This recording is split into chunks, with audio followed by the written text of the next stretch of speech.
अरे आज के रतिया ए पापा जी बैठले बानी हो जंगवा।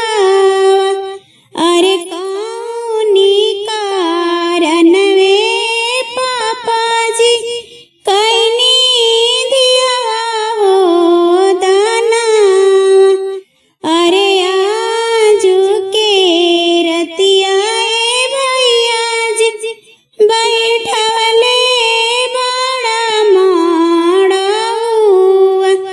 अरे कौनी कारण भैया जी लौआ हो मेरा वाला।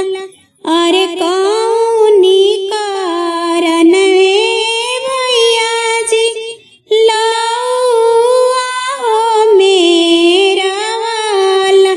अरे काट के कारे जवा बेटी कैनी बीच समझावा। अरे दुनिया के रीति हो बेटी कैनी दिया हो दाना।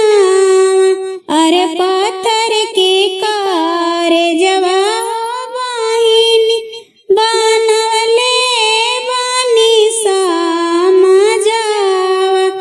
अरे दुनिया के रीति हो बहिनी लौआ हो मेरा वानी।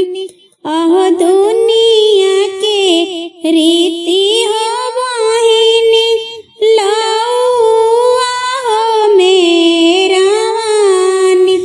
अहो नाही हम रहनी